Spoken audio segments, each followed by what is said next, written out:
Halo semuanya, selamat datang kembali di channel kami. Pernah nggak sih kalian kepikiran, gimana ya kalau dua raksasa ekonomi dunia, Amerika Serikat dan China, lagi berantem? Apa dampaknya buat kita di Indonesia? Nah, di video kali ini kita bakal kupas tuntas pengaruh perang dagang China terhadap perekonomian Indonesia.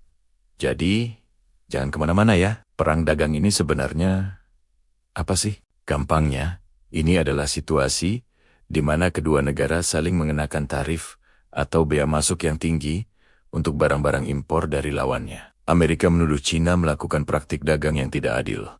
Sementara China merasa Amerika terlalu protektif.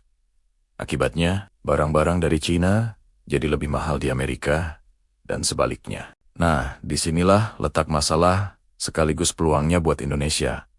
Kita mulai dari sisi negatifnya dulu ya. Pertama, perang dagang ini menciptakan ketidakpastian ekonomi global. Investor jadi ragu-ragu mau menanamkan modalnya.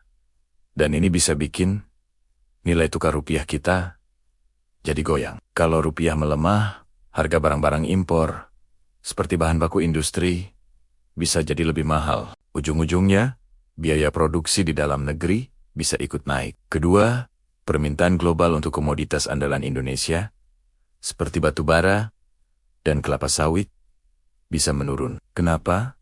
Karena China adalah salah satu pembeli terbesar kita. Kalau ekonomi China melambat karena perang dagang, mereka pasti akan mengurangi pembelian dari negara lain, termasuk dari Indonesia. Ini bisa menekan harga komoditas kita dan mengurangi pendapatan ekspor negara. Sektor pariwisata juga bisa kena imbas, karena jumlah turis dari China bisa jadi berkurang. Tapi, jangan pesimis dulu. Di setiap tantangan, selalu ada peluang. Inilah sisi positifnya. Pertama, ada yang namanya trade diversion, atau pengalihan perdagangan. Karena produk China jadi mahal di Amerika, perusahaan-perusahaan Amerika mulai mencari pemasok alternatif. Nah, Indonesia bisa jadi pilihan. Produk kita seperti tekstil, alas kaki, dan furnitur bisa mengisi celah pasar yang ditinggalkan China. Ini kesempatan emas buat para eksportir kita untuk unjuk gigi. Peluang kedua adalah investment diversion atau pengalihan investasi. Banyak perusahaan multinasional yang punya pabrik di China mulai berpikir untuk memindahkan fasilitas produksinya ke negara lain biar nggak kena tarif tinggi dari Amerika. Nah, negara-negara Asia Tenggara, termasuk Indonesia, menjadi tujuan yang menarik. Kalau kita bisa menawarkan iklim investasi yang baik, lapangan kerja baru bisa tercipta,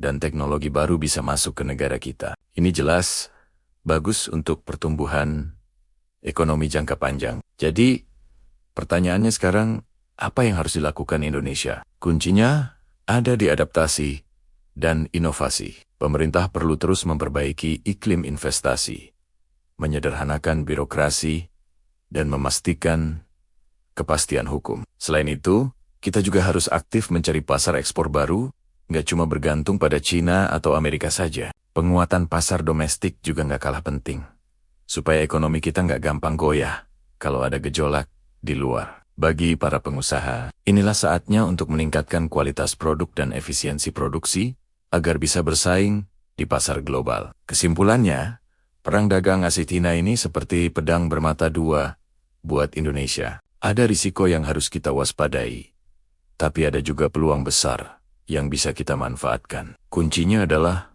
bagaimana kita sebagai bangsa bisa cerdas dan tangkas dalam menavigasi situasi ini. Dengan kebijakan yang tepat dan semangat wirausaha yang kuat, Indonesia bukan hanya bisa bertahan, tapi juga bisa maju di tengah ketidakpastian global ini. Gimana menurut kalian?